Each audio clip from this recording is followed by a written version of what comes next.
Hey guys, it's Lori Landsberg who is out there tonight.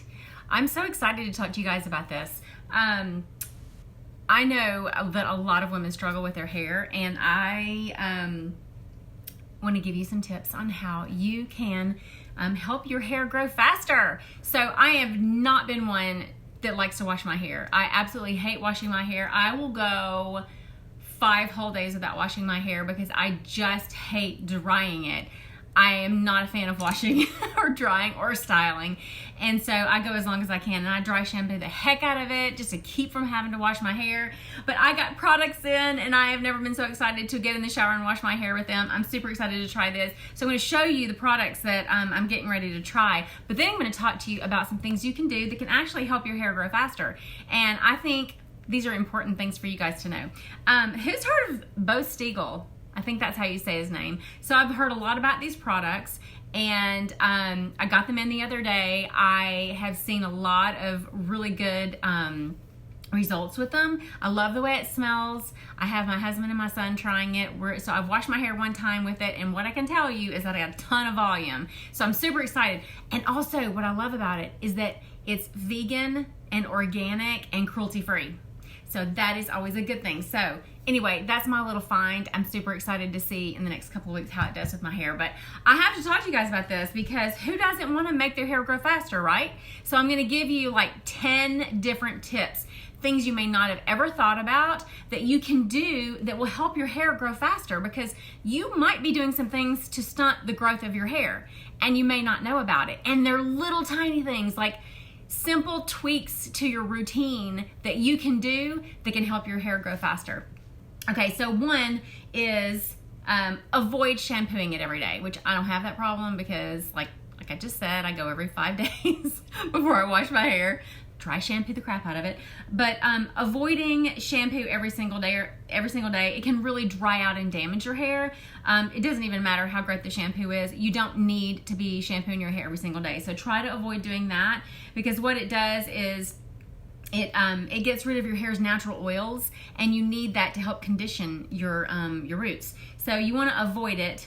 And you could also use a scalp treatment, would also be really good to keep the hair follicles clean. So that's super important. So one is avoid shampooing every day, okay? So if you shampoo every day, you might want to get some dry shampoo. You might want to go every other day instead of every day, okay? I promise you'll survive. I do it all the time. Okay, number 2, use conditioner, okay? You need to use conditioner in your hair because it helps to replenish the oils that the shampoo just washed out. And you want to make sure that your hair is nice and conditioned and that it's not being stripped of the natural oils, right? Same thing with your skin. You always make sure that whatever products you're using on your skin is not stripping away the natural oils. Just on this topic, another thing is that people who have oily skin think they shouldn't use oils on their skin, but that's the exact opposite. If you have oily skin, you need to be putting oil on your skin, because if you're not, then what you're doing is you're depriving your skin of oils, so the oil glands work harder to produce more oil, so you're more oily. So the more oil you actually put on your face, the less oil you produce. So just a little sideline about your skin, your complexion. So make sure you use conditioner to replenish the oils that the shampoo just stripped away, and that you're also completely rinsing the shampoo out of your hair, okay? Here's something that I don't know how many of you are gonna wanna do, okay? Number 3, rinse your hair with cool water.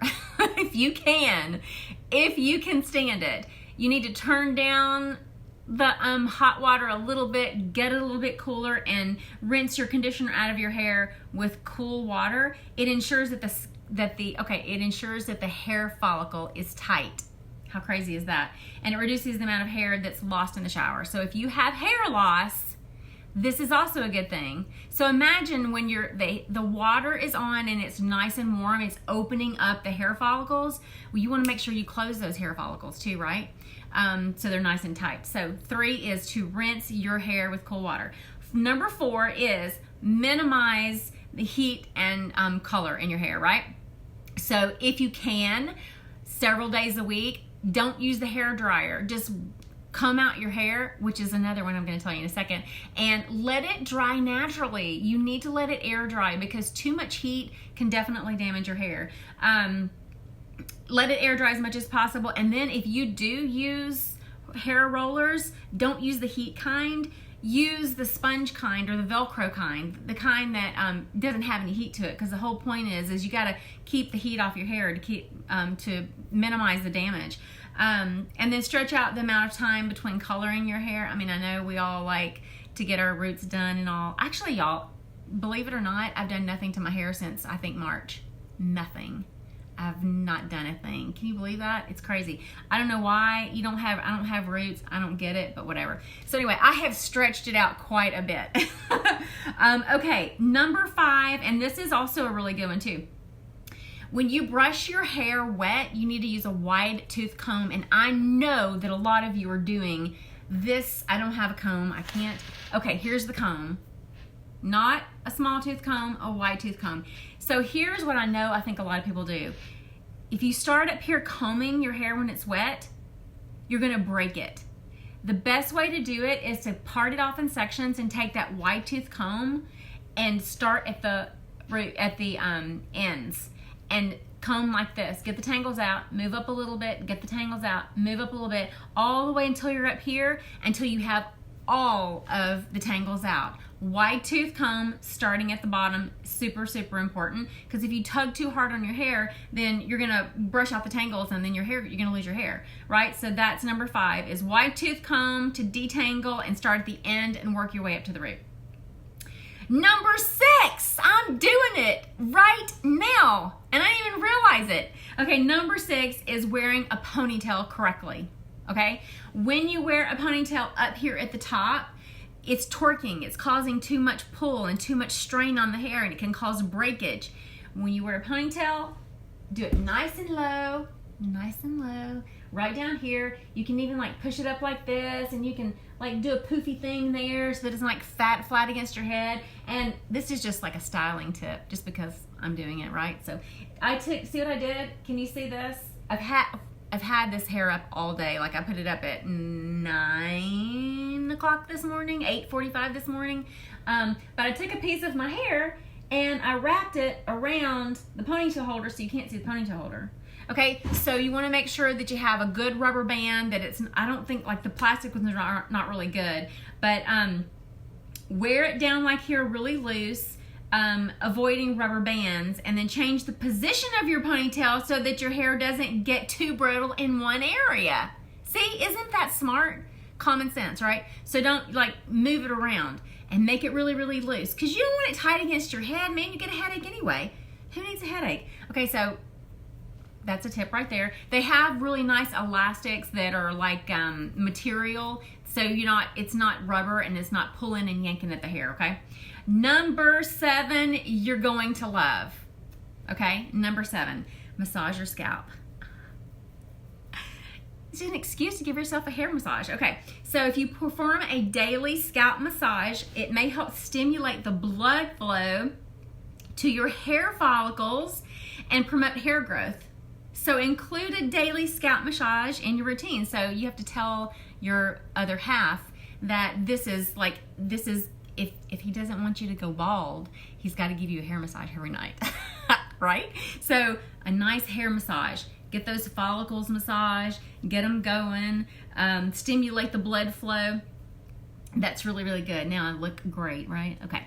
All right, so that's number 7. Okay. Number 8 is getting your hair trimmed on a regular basis. So I know, hey Deb, sorry y'all, I'm not, like I can't see. I'd have to do this and I look weird. Okay, so number 8 is get your hair trimmed. I know it sounds counterintuitive, but if you don't, what's gonna happen is over a period of time, you're gonna get split ends, and then those split ends get caught on your comb and your brush, and then they yank out. I just came up with another one. Oh my God, wait, I just came up with another one. This is probably the best one. Okay, it's gonna avoid breakage. If I get off, remind me, I have to tell you this, okay? Your hair will grow faster if you trim it, and I know that sounds totally like an oxymoron, but it's true. It will. You have to go for those trims pretty often. Which one was that I said? 7, 8. Okay, number 9. This is a really good one. Okay, number 9. Coconut oil in your hair as a hair mask. Tilt your hair back over this. Talitha, I've heard that. I read that actually when I was researching this, that coconut oil is really good for your hair. So I think that we'll throw that one in there too. But here's one that's super cool. I actually know someone who does this. I know a couple of people, but I know one person for sure. Use a silk pillowcase. Did you ever think that your pillowcase mattered? Well, it does, because if you're using a cotton pillowcase, your hair can get caught on the fibers of the cotton and tear out as you're sleeping. So if you're using a silk pillowcase, it's just gliding across the pillow as you're sleeping. And if you're like me and you go from side to side to back to side to side to back, then you don't want your hair catching on the cotton. You need a silk pillowcase. And the really cool thing about that is that some of my girls on here that are beauty guides with me, a satin pillowcase. Yes. Okay. Sherry uses. Do you pack it and when you travel? I have a friend who packs hers when she travels. Same thing with your face. This is another tip. I'm coming up with all kinds of tips. It's good for your face. So same thing with your face. If you're laying on a cotton pillowcase, it's going to drag at your skin and pull at your skin and cause wrinkles, premature wrinkles. So you need a silk pillowcase for your hair to protect it and also to protect your face. Isn't that great? Okay, I know, Sherry, this is I'm so excited about my pillowcase. So many of my girls in my company earned this month a silk pillowcase, and it's pretty. So I cannot wait to get it, and I will be traveling with it, and I'm hoping that we have the opportunity to buy extras because my husband needs it too. Because men's skin is important and their hair is important too. Okay, so here's another one. If you don't, this is talking about if you don't have a silk pillowcase, if you wrap your hair in a silk scarf, that could be used as an alternative to a pillowcase. So I guess you could wrap it in a silk scarf and then sleep on it. Yeah, I guess that's what it means. So that's going to be good as well. Okay, here is the one that I thought of off the cuff. If you wear reading glasses, who out there wears reading glasses? Okay, I discovered this. You have to be so careful because if you wear reading glasses, what happens is these little hairs right here. Do you see this? Do you see how short that is? That is because it got caught in the darn hinge, and then I take off my glasses and it snaps. So not only did it cause it to be short, you know how if you took a piece of hair and you like that, it kind of goes boing, boing, and then it's not straight, it's like frizzed or something, you know what I'm saying? That's what happens. My hairdresser and I could not figure out why I had so much breakage. And I finally, one day, took my glasses off and took my hair with it, and I was so mad, and I was like, oh, that's what it is. So if you are losing hair, if your hair is breaking, it's not age. It is your reading glasses. I'm telling you, I was so excited when I discovered it, so I had to be real careful. So now if it gets caught, I do this, and like I do this, to try to get it out before I take them off so that it doesn't snap it. And then the very last tip I have for you is way too much information for me to go over, but actually they say it is the #1 tip for your hair to help it grow faster, and that is your diet. And there's like a whole bunch of information, a whole long list of stuff. It's too much to list here. So if you guys want to know that, shoot a message to me in Messenger and I will forward that over to you, because it's really good to know, because I bet you're eating things that probably hinder your hair growth. I bet you're missing things in your diet that's hindering your hair growth that could really, really help. So if you want to know that, let me know. I'm happy to tell you.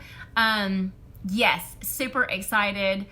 So get yourself a satin or silk pillowcase, put some coconut oil on your hair, stop washing it so much, make sure you condition it, let it air dry, use a wide tooth comb, start at the bottom, work its way up, make sure your ponytail is loose and low, and then check your diet. If you want to know what those tips are, let me know and I'll shoot that over to you. Okay, I hope this has been helpful. Listen, if you have gotten value out of this and you know someone who's trying to grow their hair out, share this video with them and let them see all these tips and tricks, and hopefully you will help somebody today. I don't know. But thanks for joining me. I'll talk to you guys later. Bye.